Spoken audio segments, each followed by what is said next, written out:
Hello, I'm Jonasz Rewiński. Welcome on board the Eastern Express, and as always, I hope you enjoy the journey.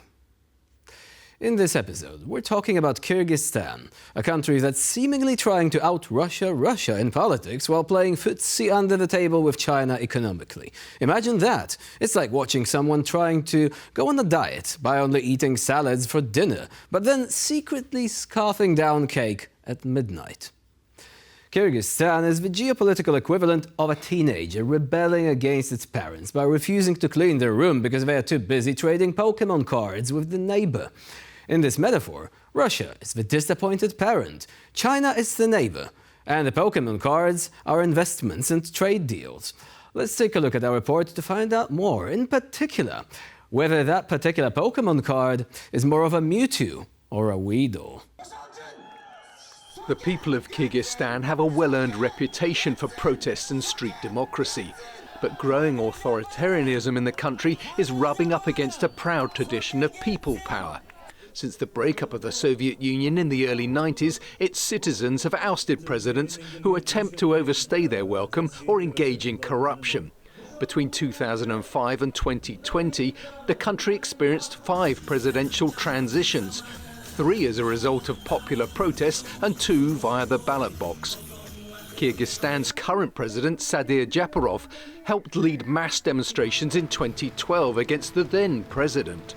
Japarov won the presidential election in 2021 with almost 80% of the vote. But a new trend appears to be in the air in the country's capital, Bishkek.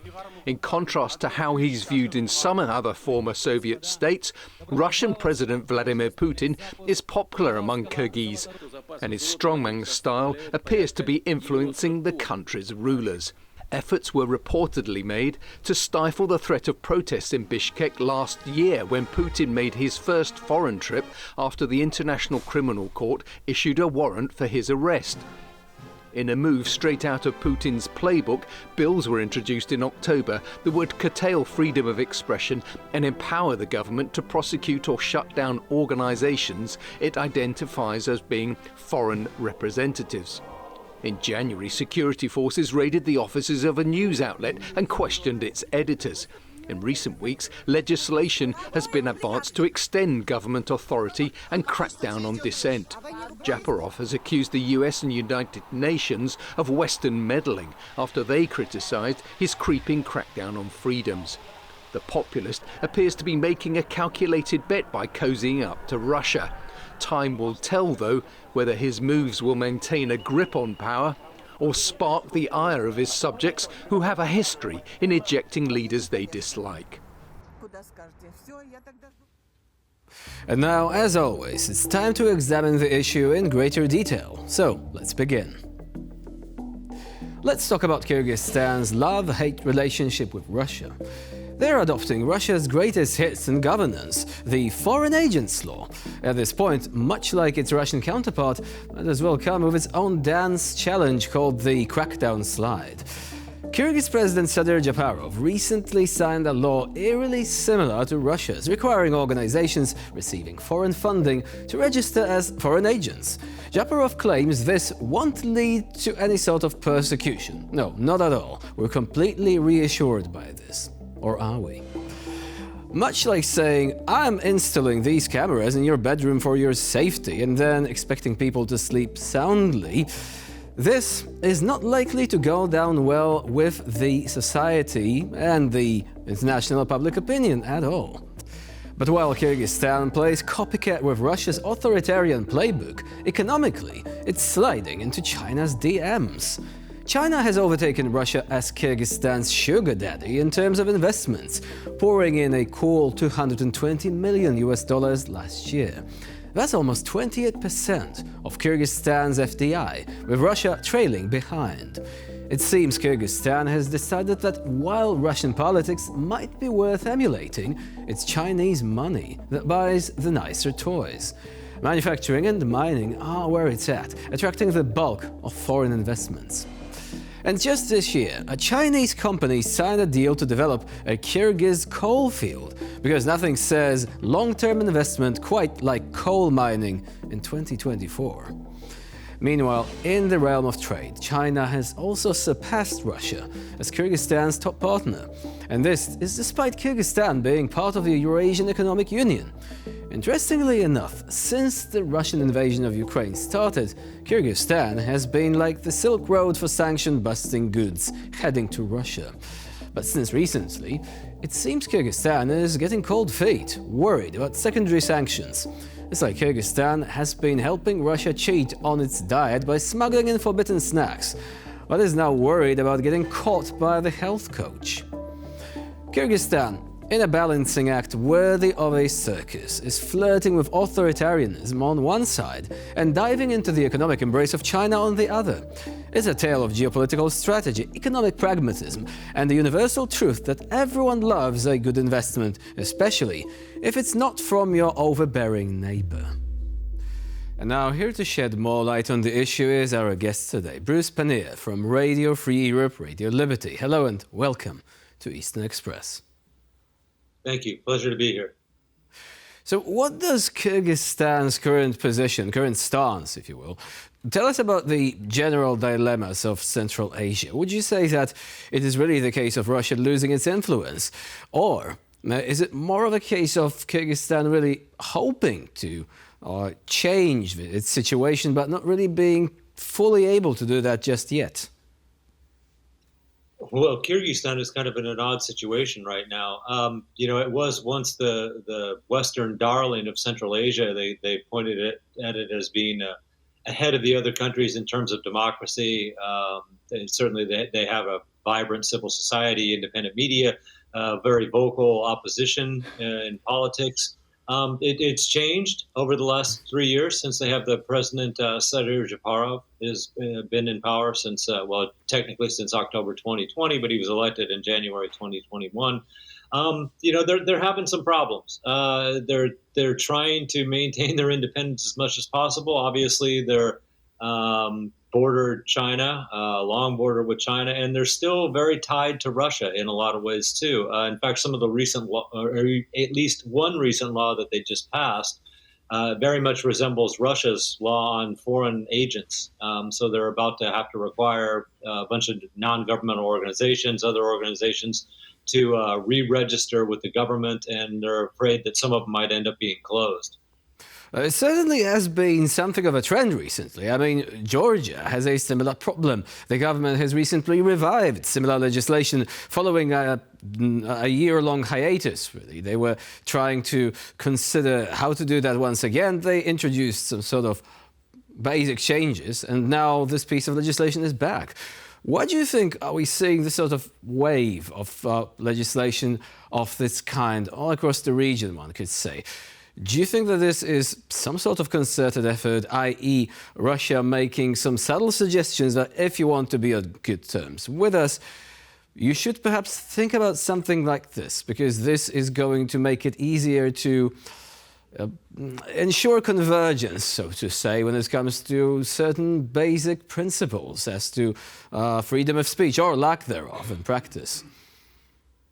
No, I think you're absolutely right there. I mean, the Kyrgyzstan, with other moves that they've made in politics in recent years, and it seems like somebody is surely supporting them in their efforts and what they're doing to change the policies of the country.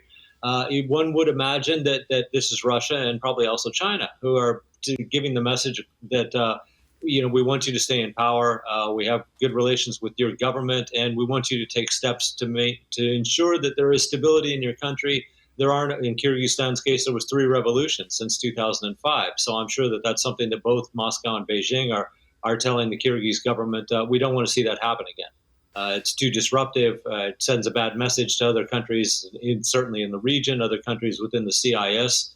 So we want you to craft your laws so that you do not have any internal problems that could lead to unrest, another revolution, again, in the case of Kyrgyzstan, or anything that resembles, democratic influences, where they start to have, well, like I said, a very vocal and legitimate opposition that's represented in parliament and other places. I'm sure that Moscow and Beijing would prefer that the government was totally in control of what's happening, and that whenever they had to deal with the with Kyrgyzstan on any level. They knew exactly who to call, and they knew what results they would get from any requests that they made. So speaking of Beijing and Moscow, how would you characterize their individual methods, so to say, the way in which they can influence Kyrgyzstan, the type of leverage that they have? Because this is not entirely the same situation in the case of both of them. I mean, when it comes to economic influence, for example, Russia remains far behind China at this stage. Yeah, you're certainly correct on that.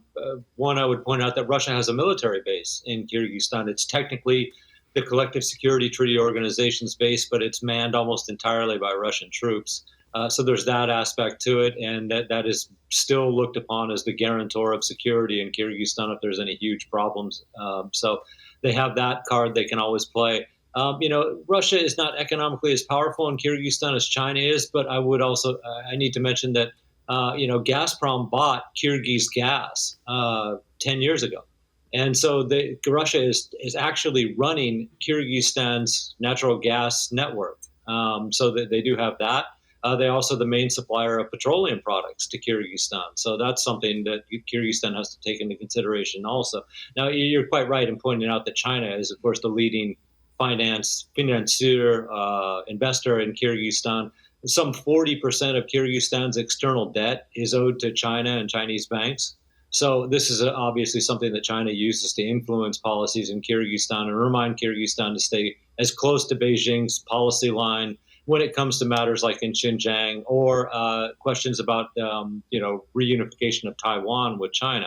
Kyrgyzstan backs China on all these and has at the least abstained in UN votes when it comes to Xinjiang, for instance, about whether they should be debating human rights abuses in Xinjiang, even though there are ethnic Kyrgyz in Xinjiang that are suffering under these policies from Beijing. So it kind of that really shows how much of an influence that China has in Kyrgyzstan. That despite the fact that Kyrgyzstan is right next door to where this is going on, despite the fact that they're have distant relatives that are in Xinjiang right now that are suffering because of these policies. They won't do anything to criticize China about that at all. They really can't. China is the only one that will, that will invest in some of these projects in Kyrgyzstan that no other foreign investor would touch. The thermal power plant in Bishkek, for instance, they already invested almost $400 million in repairing that plant. No one else would do that project. There's a big road in the eastern part of Kyrgyzstan that runs from the north to the south. That was an $800 million project that, again, no other foreign investor would even consider putting money into. So, China's shown again and again that when there's nobody else to do a project and Kyrgyz government feels the project is very important, they're going to call up Beijing and ask if they can get some money. And from the standpoint of society in Kyrgyzstan, generally in Central Asia, because we often keep adopting this sort of Western-centric view on things, but would you just say that civil society in Kyrgyzstan and other countries in the region is developed enough to actually exhibit any sort of reservations about this benevolent influence of China, benevolent in the way that it is not aggressive, it is not originating from any sort of past conquests, or even the fact that these countries used to be a part of the Soviet Union, so there was that, right? I mean, they didn't have much to say on this. So would you say that in some parts of society, the idea of being under Chinese influence rather than Russian influence could be seen as a good thing? Do they actually have the sort of reference point that we do, i.e., look, it's better to have ties with Western countries because they provide you with democracy, with freedom of speech and so on? Do they really care? I mean, given where they are and given that the West is fairly distant and not really willing to do much in order to exert its own influence, would you say that many people are simply fine with what's going on and not likely to raise any sort of objections to the current situation? This is an interesting question. Now, I would say the majority of the people in Kyrgyzstan are probably against having too much Chinese influence. Again, this is a direct neighbor and a huge country in terms of population. So the Kyrgyz are worried that they will be absorbed by the Chinese at some time or another. And I've heard this again and again when I've been out there talking with Kyrgyz people, that they are worried, about China's long-term intentions toward Kyrgyzstan. Now, that said, We've also seen from the Russian side that there's this irredentism that's going on. I mean, Vladimir Putin has said that he regards historical Russian lands as being all the lands that were once part of the Soviet Union, for instance. And there's other officials who have made similar comments about this.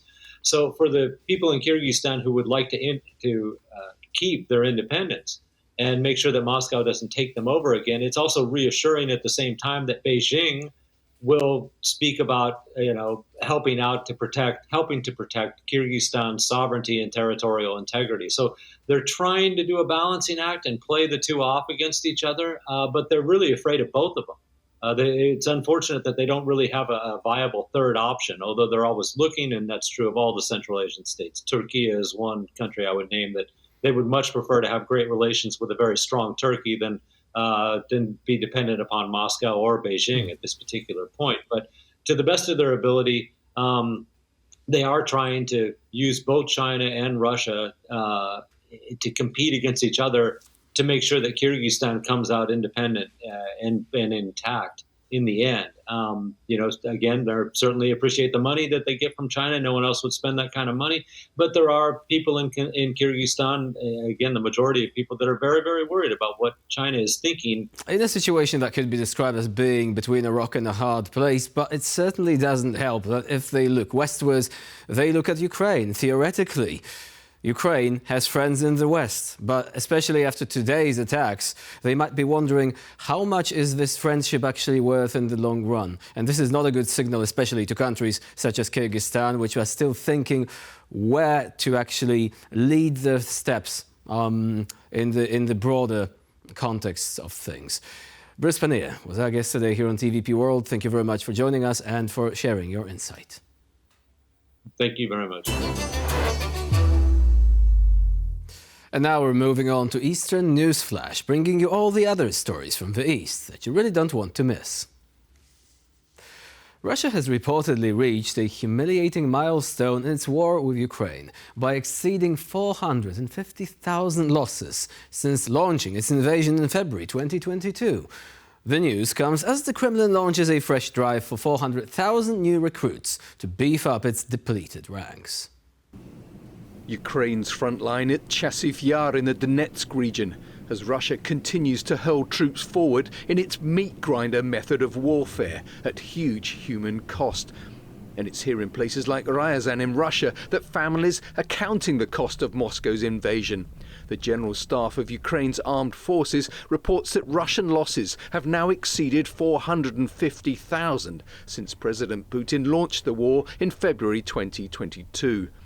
President Volodymyr Zelensky recently revealed that 31,000 Ukrainian service personnel have died in the conflict, saying Moscow's war debt was 6 times greater at around 180,000. Britain's Ministry of Defence says that in response to the massive troop losses, Moscow is now planning to sign up some 400,000 contract soldiers to its ranks. Russian troops in Ukraine consist of contract soldiers and some reservists who were mobilized in late 2022. Conscript soldiers who are not legally involved in the war are pressured to sign up as contract soldiers, thus becoming eligible to be sent to the front line. Britain's MOD says losses among contract soldiers or volunteers are likely to be more tolerable for the Russian public and therefore less problematic for Putin. Beijing and Moscow say they will strengthen strategic cooperation, further deepening ties as the Kremlin's war in Ukraine grinds on. The comments came after Russia's top diplomat Sergei Lavrov met President Xi Jinping at the end of a 2-day trip to the Chinese capital. The Chinese leader offers a warm welcome to Russia's foreign minister. The two countries have ramped up contacts in recent years, and their strategic partnership has only grown closer since Moscow's invasion of Ukraine. Sergei Lavrov was full of praise for Xi Jinping. He told the president that Moscow admired his success and his leadership of China over the past decade. For his part, Xi told Lavrov that China attached great importance to relations with Moscow and stands ready with Russia to strengthen multilateral strategic coordination. Xi and President Vladimir Putin have agreed to maintain close exchanges to ensure the steady development of their ties. Earlier, Lavrov met with his Chinese counterpart, Wang Yi. Analysts say China holds the upper hand in its relationship with Russia, with its sway growing as Moscow's international isolation deepens following its war against Ukraine. Russia's role as a regional leader in its own backyard has taken another hit. As Armenia seeks to distance itself from its vast neighbor, it has emerged that Armenia's foreign minister Ararat Mirzoyan will not attend an upcoming meeting of his counterparts from the Moscow-led Commonwealth of Independent States, which was set up after the collapse of the Soviet Union. President Putin meets his Kyrgyz counterpart late last year, ahead of a family photo in Bishkek for leaders of the Commonwealth of Independent States. The upcoming CIS foreign ministers meeting will not be looking so full, though. Armenia has announced that their foreign minister, Ararat Mirzoyan, will not be at Thursday's gathering in Minsk. The CIS is a Moscow-led grouping of former Soviet republics that was formed following the dissolution of the Soviet Union. Georgia and Ukraine, both victims of Russian aggression, have already quit the CIS, while Moldova, having suspended its de facto participation, has said it plans to quit the organisation by the end of this year. Mirzoyan's decision to skip the CIS gathering comes several days after Armenian Prime Minister Nikol Pashinyan held a trilateral meeting with European Commission President Ursula von der Leyen and US Secretary of State Antony Blinken. Armenia has long been a close ally of Russia, but has in recent months taken steps to distance itself from that alliance, apparently angered by what it saw as a lack of support from Moscow during the 2020 war in Nagorno-Karabakh. The Armenian government has also criticised Russian peacekeepers deployed there for failing to stop Azerbaijan's lightning offensive in September 2023 that ended with Baku regaining control over the breakaway region, which had been under ethnic Armenians' control. In a shocking indictment of Belarusian dictator Alexander Lukashenko's brutal regime, the Nobel Peace Prize winner Ales Bialatsky has been behind bars for 1,000 days. His wife has now raised fears for his health and well-being. Leading Belarusian opposition figure and founder of the Vyazna Human Rights Center, Ales Bialatsky, seen here in the dark jacket, is welcomed in Brussels. Just 5 years later, in 2022, he was awarded the Nobel Peace Prize for his defense of human rights in Belarus. The 61-year-old has now been behind bars for 1,000 days, after being sentenced to 10 years for what his supporters say were trumped-up charges. His wife, Natalia Pinchuk, said she'd learned from other inmates that despite suffering a chronic illness, the Nobel Peace Prize laureate has been kept in solitary confinement for the past 6 months. And she's been told that his health is deteriorating, as prison authorities apparently failed to administer his medication. Last year, the UN criticised his imprisonment as politically motivated. Pinchuk is now calling on the UN to take more active measures to help the Nobel Peace Prize winner and other political prisoners of Alexander Lukashenko's regime. And for this episode of Eastern Express, it's the end of the line. Please stay with us here on TVP World for more latest news and updates.